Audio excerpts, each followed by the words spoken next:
Le Parti républicain se dirige vers une défaite historique et tout cela à cause d'un nom, Stephen Miller. Pourquoi cela vous concerne-t-il? Eh bien, les républicains risquent de subir un revers dévastateur lors des prochaines élections de novembre et Stephen Miller pourrait être la cause principale.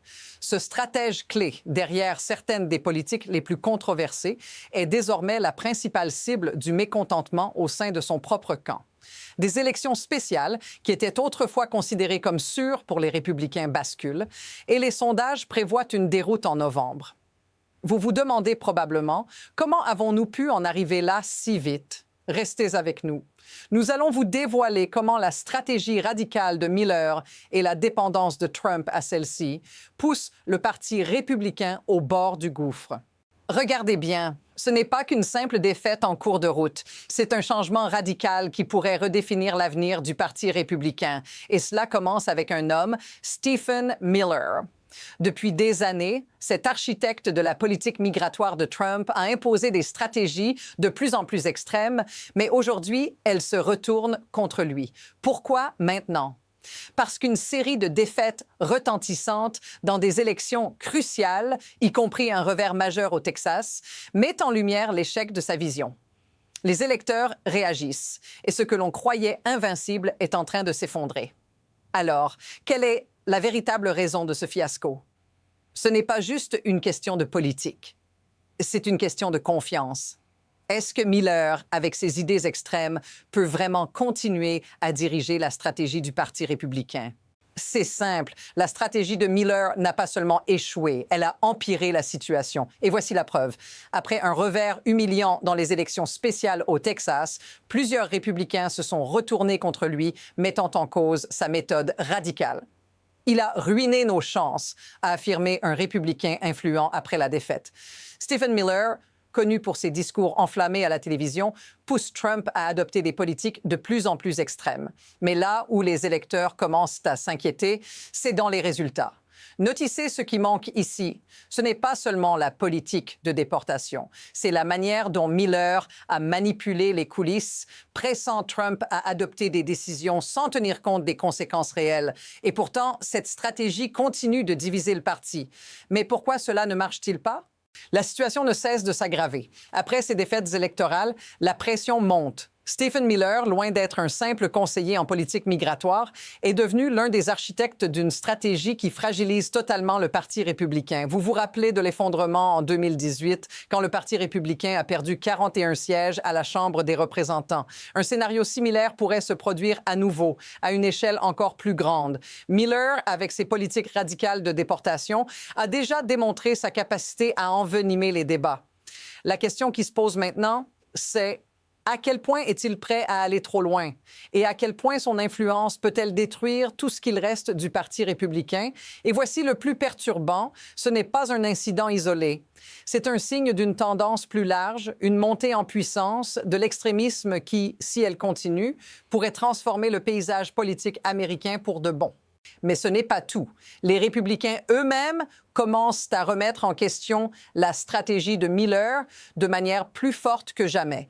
Un article du Wall Street Journal a récemment averti Trump que la politique de déportation de Miller est en train de se retourner contre lui. Et ce n'est pas une simple critique, c'est un signal d'alarme. Les électeurs sont en train de se détourner, indique l'article. Et l'ironie, c'est que Trump, lui-même, commence à se rendre compte que les méthodes de Miller ne fonctionnent plus. Miller a imposé des quotas pour les arrestations de migrants, 3000 par jour. Cela a mené à des abus flagrants, des intrusions violentes dans les foyers et les entreprises, sans aucune justification légale. Maintenant, prenez une seconde pour réfléchir à ceci. Dans quelle mesure une politique qui pousse des agents à violer les droits constitutionnels peut-elle être encore défendue? Et la réponse est claire, elle ne peut pas. C'est là que l'histoire de Miller prend une tournure inquiétante. Les développements se succèdent à une vitesse alarmante. En plus des déboires électoraux, d'autres scandales commencent à éclater, créant un effet boule de neige. D'abord, La récente défaite électorale au Texas est suivie de près par des appels internes pour écarter Miller. Ensuite, ce qui semblait être une simple controverse se transforme en une crise de confiance totale au sein du Parti républicain. Mais ce n'est pas tout. Des alliés de Trump, y compris des membres de son propre entourage, commencent à se distancer de ses décisions. Et dans l'ombre, des personnalités comme Kristi Gnome et Kash Patel prennent de plus en plus de place. Regardez comment tout cela se combine. La pression monte et les républicains perdent pied. Ce n'est plus une question d'idéologie ou de politique, c'est une question de survie politique. Alors, qu'est-ce qui se passe si cette dynamique continue? Si cette fragmentation ne s'arrête pas ici, le Parti républicain pourrait bien être irréparablement brisé. Mais ce n'est pas juste une question de politique ou de stratégie. Ce qui est en jeu ici, c'est la vie des gens ordinaires. Prenez un instant pour imaginer les familles qui vivent dans les zones les plus touchées par ces politiques de déportation. Des familles qui voient leurs proches menacés, arrachés de leur foyer, tout cela au nom d'une idéologie radicale. C'est là que l'impact humain prend tout son sens. Ces politiques n'affectent pas seulement les chiffres des élections ou les sondages. Elles déchirent des vies, divisent des communautés et nourrissent un climat de peur et de méfiance. Si cela vous parle, si vous avez ressenti ce genre de tension dans votre propre communauté, faites-le savoir dans les commentaires, parce que c'est là que l'histoire devient réelle. Ce ne sont pas des idéologies abstraites, ce sont des vies humaines qui sont en jeu. Il est facile de pointer du doigt Stephen Miller et de le tenir responsable de cette débâcle. Mais au-delà de l'individu, il y a un système qui permet que tout cela se produise. Une dynamique de pouvoir, de pression et de peur. Miller n'est pas seulement un idéologue. Il fait partie d'une machine politique bien huilée.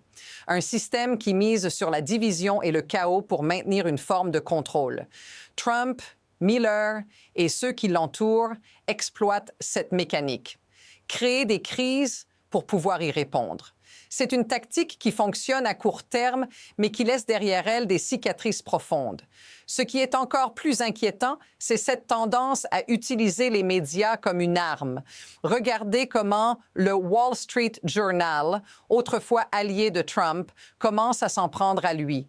Ce n'est pas seulement une remise en question des politiques de Miller, c'est une remise en question du système tout entier.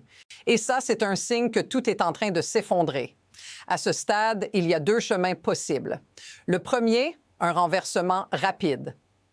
Si le Parti républicain décide enfin de se débarrasser de l'influence de figures comme Miller, il pourrait amorcer un virage. Mais cela semble de plus en plus improbable. L'autre option, une guerre interne avec des divisions qui pourraient créer une fracture permanente. Les signes sont déjà là. Les sondages montrent une opposition croissante à la politique de déportation de Trump.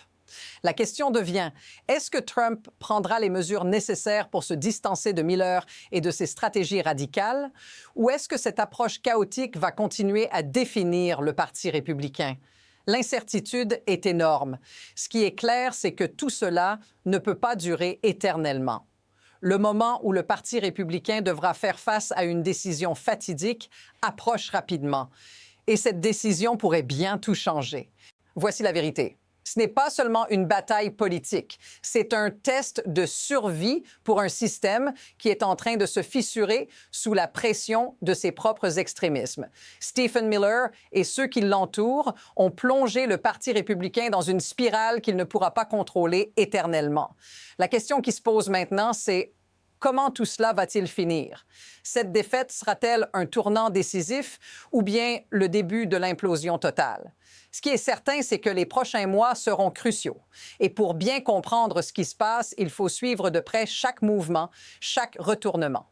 Alors, si vous voulez continuer à être informé et ne rien manquer de cette analyse, abonnez-vous, parce que ce n'est que le début de l'histoire.